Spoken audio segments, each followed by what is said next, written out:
Buenos días, ingenieros. Nosotros somos el grupo 4, conformados por Nicole Maceda, Víctor Sánchez, de alumnos de la Universidad de Piura, Nicolás Ortega, Javier Romero, alumnos de la Universidad Andrés Bello.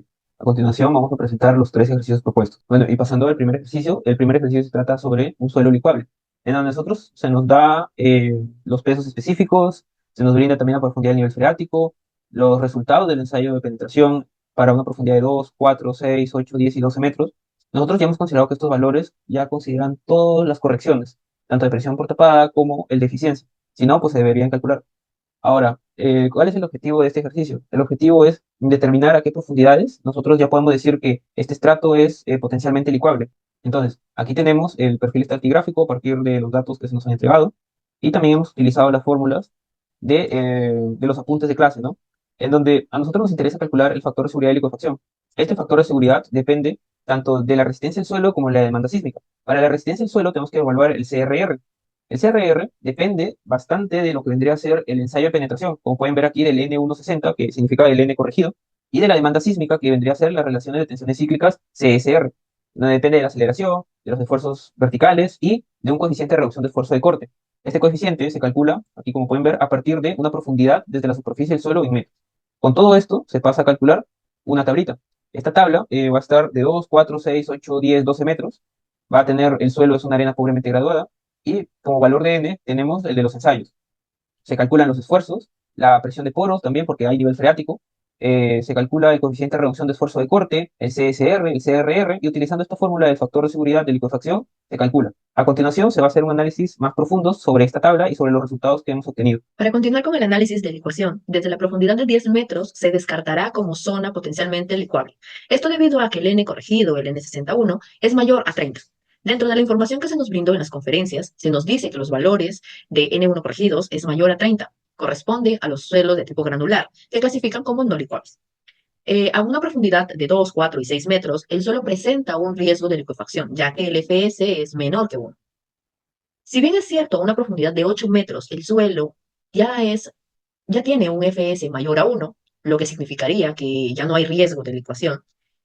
No nos cumpliría en este caso, debido a que en el enunciado del problema se nos dice que el FS mínimo debe ser igual o mayor que 1.25, por lo que recomendaremos cimentaciones con una profundidad aproximadamente de 10 metros. Este ejercicio, además de la gráfica de cómo varía el factor de seguridad con la profundidad, se nos pide también determinar que para la profundidad de 6 metros calculemos el AG que produce licuefacción con un factor de seguridad de 1.25.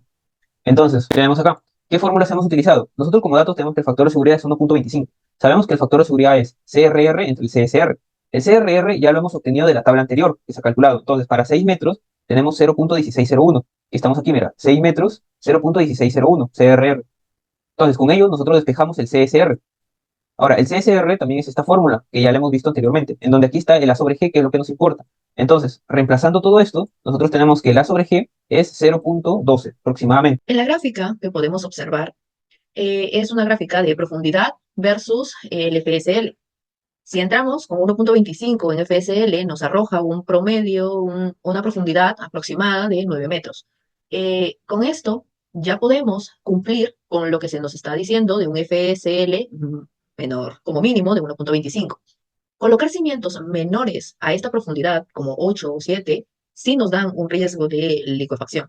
Por lo tanto, nuestra recomendación es una profundidad de 9.5 a 10 metros. Bueno, comenzamos con el desarrollo del ejercicio 2 que corresponde a los suelos expansivos y donde lo primero que hicimos, comenzamos por graficar los datos que fueron entregados en el enunciado, lo que nos permitió graficar el porcentaje de hinchamiento en el eje Y, mientras que la profundidad se puso en el eje X. Luego, a partir de esta gráfica, le pedimos a Excel que nos mostrara la ecuación de la recta y rescatamos esta ecuación para tener la función que nos permita conocer el porcentaje de hinchamiento para cualquier profundidad. Teniendo esta función, lo que hicimos fue generar una tabla que nos permitiera conocer el porcentaje de hinchamiento para todas las alturas, o sea, todas las profundidades desde 1,5 metros hasta 6 metros, consiguiendo la siguiente tabla. Y luego para esto, para seguir con el desarrollo, se consideraron capas de estrato con un espesor de 20 centímetros y con este dato lo que hicimos fue calcular el levantamiento que iba a ocurrir para cada capa de suelo. La fórmula que ocupamos para calcular el levantamiento fue el espesor de la capa por el porcentaje de hinchamiento y luego lo que hicimos fue realizar las transformaciones correspondientes para llevarlo hasta los milímetros. Con eso conseguimos esta tabla que tiene la profundidad, el porcentaje de hinchamiento, el espesor de las capas y los levantamientos en milímetros. Ahora, finalmente lo que hicimos fue con los levantamientos realizar la sumatoria de los levantamientos, y tras realizar esta sumatoria se determinó que hay un levantamiento total de 28,82 milímetros en la fundación de la zapata. Ahora, si nos consultaran a qué profundidad poner el sello de fundación para que el levantamiento admisible sea de 15 milímetros, lo que se hace es seguir considerando los levantamientos obtenidos anteriormente en esta tabla, y se comienza a hacer la sumatoria desde los 6 metros de profundidad hasta la superficie, hasta alcanzar el límite de 15 milímetros. Ahora, tras los análisis que realizamos nosotros como grupo, pudimos ver que se obtiene lo siguiente, que el levantamiento para el sello a 2,4 metros de profundidad sería de 16,16 milímetros, lo que excede los 15 milímetros. Mientras que el levantamiento para el sello ubicado a 2,5 metros de profundidad tiene 13,82 milímetros. Por lo tanto, para respetar el levantamiento admisible de los 15 milímetros, lo óptimo sería construir el sello de fundación a una profundidad de 2,5 metros, por lo menos. Bueno, finalmente el ejercicio 3 de suelo colapsable. Aquí tendríamos el enunciado con la tabla de los datos entregados para este problema. Entonces, para la resolución de este ejercicio, lo primero que hicimos fue graficar los valores entregados en la tabla, donde tenemos la curva de la muestra húmeda en azul y la curva de la muestra saturada en naranjo. Cabe mencionar que los esfuerzos entregados se le aplicó el logaritmo para poder trabajar bien con ellos. Entonces, lo que se busca en este problema es determinar el asentamiento que se genera en el lente de suelo colapsable debido a cuando este pasa de condición húmeda a condición saturada, por lo cual vamos a tener distintos valores en el índice de vacíos, lo cual se van a calcular mediante el cálculo de los esfuerzos iniciales, los incrementos y los esfuerzos finales. Entonces, lo primero que hicimos es calcular el esfuerzo inicial del suelo, donde, el esfuerzo inicial del suelo en condición húmeda, donde vamos a tener los valores de los distintos espesores multiplicados por su gama, que nos va a dar un valor de 92,75 kilopascales. A este valor le vamos a aplicar logaritmo y nos daría 1,97 kilopascales. Luego habría que calcular el incremento de tensión que genera la fundación, donde se va a utilizar esta fórmula que es de método de Newmark para fundaciones superficiales, el cual nos daría un valor de 3,73 kilopascales. Entonces, el esfuerzo final sería la suma del esfuerzo del incremento de la fundación más el esfuerzo inicial del suelo, que nos daría un valor de 96,48 kilopascales, al cual se le aplicaría el logaritmo igualmente. Luego habría que calcular los esfuerzos iniciales, pero para condición saturada, por lo cual la única diferencia es que habría que restarle el valor de la presión de poros y nos daría un valor de 46,15 kilopascales. Entonces, si le sumamos el incremento de la zapata, tendríamos un valor de 49,9 kilopascales. Entonces, para calcular los índices de vacío, lo que se realiza es identificar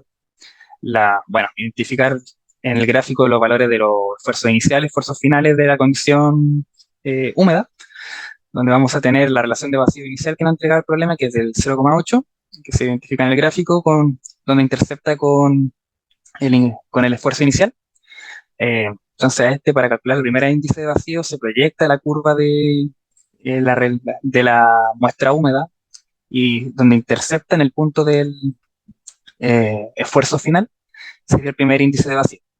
Luego, para pasar de condición húmeda a condición saturada, habría que proyectar el último punto en la curva de saturada, que nos daría un valor de 0,716, que sería nuestro índice de vacío 2. Y luego, como al momento de saturar la muestra, disminuye el valor del esfuerzo final, habría que ocupar esta misma curva en índice de descarga, que nos daría un valor del 0,72. Ese sería nuestro último índice de vacío. Cabe mencionar que en este punto de aquí, que pasa de condición húmeda a saturada, es donde se provoca el colapso del suelo. Bueno, aquí se detalla bien el paso a paso que se realiza para calcular los delta E. En el momento de tener los delta E, se tiene una variación total, que es la suma de todos estos delta E calculados, el cual se reemplaza finalmente en la fórmula del asentamiento, el cual nos daría un valor de asentamiento de 6,7 centímetros, que es donde se genera, ese sería el asentamiento generado por el colapso del suelo. Y con eso estaría listo el ejercicio.